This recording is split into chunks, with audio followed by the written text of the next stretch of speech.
Hello, my name is Kim Hanke. Today I'm going to interview Mario Kroll. We will talk about his career, work and how the current situation in COVID-19 affects the leisure and event industry. Schön. Okay. Hi Mario, thanks for coming. Please. Hi. Hi. Please tell me something about your career and your work. My career started, I think it was 2011, I think. I started in a theater. It was a theater school. I started working as a technician. And yeah, that's how it started, and now I'm here. Yeah. Where are you working right now? I'm working at the MHP Arena, Ludwigsburg. I'm a video technician. From the standard technician, I specialized myself to the video technician. So yeah, it's just it was fun for me to do something with video and audio, and not only with on the stage and carrying stuff from A to B or something like this. And so I said, no, that's not for me. I want to make something like video and audio. So now it's video technician. And what are your tasks there? So what are you doing?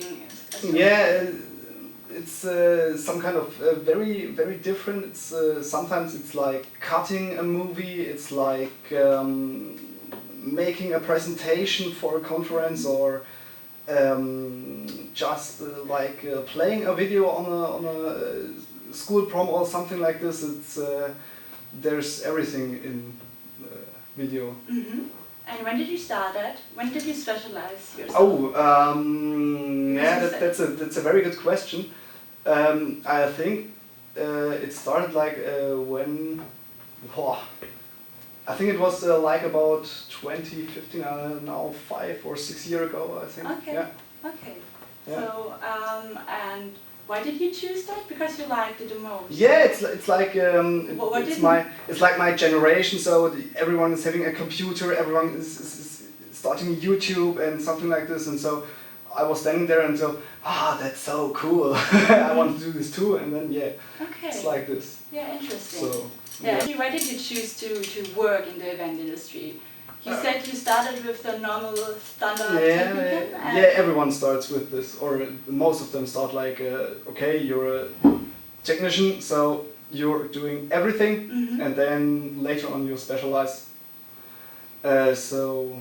Yeah, but were you interested before in that? Before you started? Yeah, that's very complicated. I'm a musician. I'm playing guitar, and we had a band, and so we were very in this material. So we all together we were like, oh, we were having this technique and this stuff and this, and all together and making good sound and something like this. And then it was, hey, why am I not working in shit like this? And I said, yeah, why not? Let's try, and I gave it a try, and it worked for me. So yeah. During this last 10 years or 9 years where you worked in the event industry, what was your favorite moment? Oh, my favorite moment. I can tell you one of my favorite moments when I changed company. From the theater? From the theater to the MHP Arena, because there are more specific events like concerts and something like this, and theater is only theater, and every time only theater. I don't want to do this, and here I can do theater and concerts and conferences and everything. Okay, so you like the variation? Yes, you could choose. Yes. Okay, yes. okay. But did you have a favorite moment during an Yeah, event? Like during an event. Special moment, what you can remember? Yeah, there were a lot of beautiful moments. It was like we were in Brünn in Czechoslovakia, and we had a very huge was heißt Bühnenbild? Stage picture? Stage picture. Scene? scene. Yeah. We had a big scene, and it was like a huge wall. It was, I think, 4.5 meter in the height, and it's huge. I think it was 9 meter. Okay. And yeah, that was really cool when we put it from here in the transporter and drive through Germany, and then we arrived in Britain, and then they, wow, is that huge? And we said, yeah, it's huge. Okay, they were really impressed. They were really impressed. Yes. Okay, yeah, I can imagine that this is Yeah. a really good moment. Okay, and what do you think? Did you experience a really bad moment? Like, what was your worst moment during your career now? That's a really good question. The very, very worst moment in this, it's like, it was March 2020. It's like they came and said, you're not working anymore. It's like, you stay at home, there's nothing anymore, and that's it. Okay. That was the very worst moment. Yeah, so because of COVID-19? Yes. Okay, and what did you feel then when they said you can't work for the next few weeks, months? They didn't do it this time. So. Yeah, it was just, we hoped it just will last like weeks or months, but now it's, yeah. Now we're working 31 days in October. The time before we were in short time work, and now at the 1st of November we already, or again going in short time work. It's yeah, so I think we don't really work till January 2021. Okay, so then you don't have any current projects right now, or what are you doing when you go to work? There are some events, but without some people. It's just for television or live streams or something like this. So there are some jobs, and there is something to do, but not in this frequency like it was before. It was this time you were having a conference, next day you're having concert, the next day you're having a basketball game or something like this. And now it's okay, the Sunday you're having a handball game, and then it's like 1 week later you're having the next one, and then 1 week later you're having basketball, and then it's like 3 weeks there's nothing. Okay. Yeah.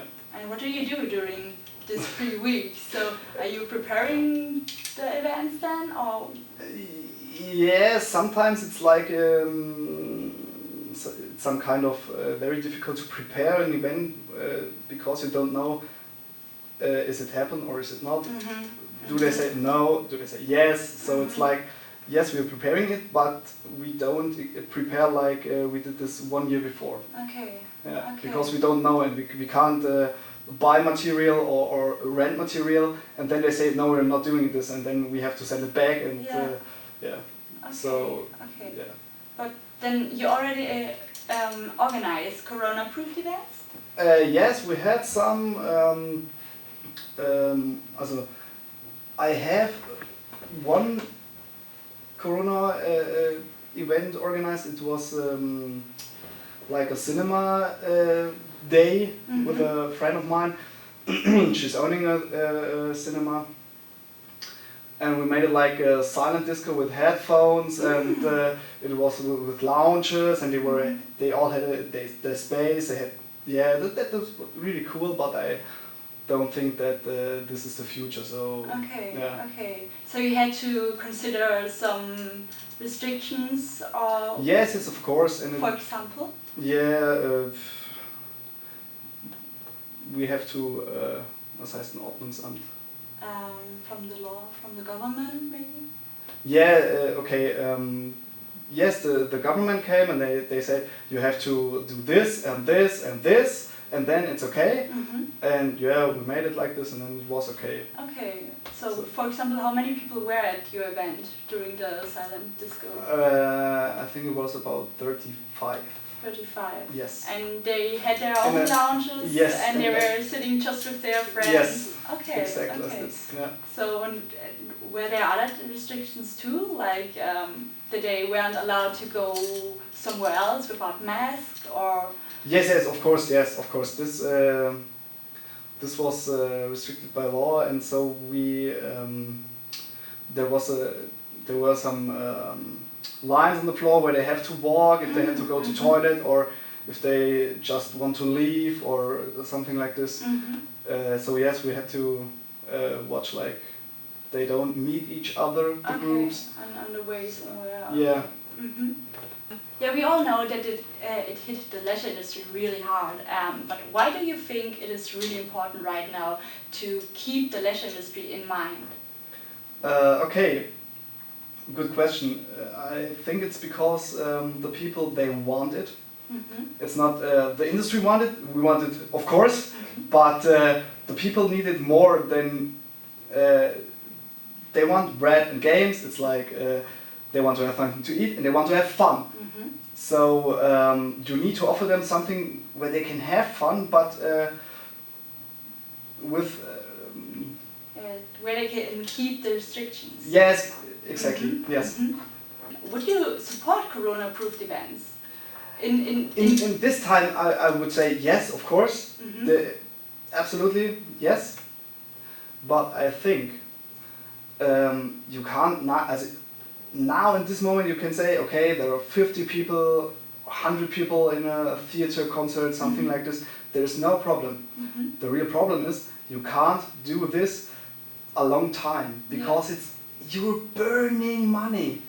You're just burning money. It's nice to do something, it's nice to help people, it's nice to come together and work again and see people how they're enjoying this event, but you're just burning money. Okay, so it's no long time solution. No, it's absolutely no long time solution. And what did you do during lockdown then, in your leisure time? A lot of sports. Something I'm not often doing when I'm working. So you had time for other things? Yeah, I had a lot of time of a lot of other things. I don't know, my garden is growing and there are a lot of projects like you're constructing something or doing some other things for your home. Yes. Have you taken part into live streams during lockdown then too? Yes, I'm doing my own live streams, yes. Oh, you did your own? Okay. What did you do? Like with your music? No, it was just about some fun gaming, so just like sometimes 1 hour if I had I'm in the mood or something like this. But then you made it several times. Yeah, I think about 1 time a week it was, yeah. Just because I can do it, I have the material at home. I have hey, why don't you build your own home studio? And then I did it because I had everything. So why not? Yeah. Do you think this is something for the future too? That this will come up in the future even more after Corona? Those live streams, like you made live streams for games now, but a lot of people made it for music. I watched a lot of music live streams, and it's a nice thing, but it's not the same when you're looking a live stream when you are in concert. It's not the same. So you think the people will go to concerts and festivals? I would never change. I would never change a concert ticket to a live stream. Never ever. Okay. Yeah, then hopefully we'll be able to choose our leisure time next year. But I think these live stream things they were coming. We recognized before Corona was every conference need a live stream for the people in other countries and something, or just for music. When there's a club concert, 200 people can join there, and then what are you doing? You want thousands of people who hear music, so why not doing a live stream? So you think that's a trend? Yeah, I think that's a trend, yeah. Okay, yeah, because I saw that a lot of companies make that right now, and that's a new concept. Do you think there are other concepts for other companies too, for other events maybe? What can you imagine? Oh, that's a good question. I don't really think it's not possible to live stream a theater or something like this because it's not the same. When you're sitting in a theater, the sounds and only the smell of the theater. It's not the same if you're at home and you're sitting on your couch and you're just looking in your TV or laptop or something. You're at home. You're not you're not part of this event. You just look from a very far distance. Okay. Yeah. But they are thinking about other concepts too, not only the live events, Yes. for example, that they make events on several locations. Yeah, or they make it smaller and then let it happen 5 times a day or something like this. Yeah, yeah. Do you think this is something for the future too? I don't think so, because they have to do the show 5 times. So if you're having I can tell you, sometimes they're coming here in the morning at 5 or 4 o'clock, and then they come in and then they start building up, setting up the complete concert, and then it's 6 p.m. and then show begins. So it's like if you do 5 events on one day, it's you need 1 day for setting up everything. The next day you're having concert number 1, concert number 2, concert number 3, concert number 5, and so on. And you have to pay technicians for 1 show, 2 show, 3, 4, 4, and so on. So And even the artist, and yeah.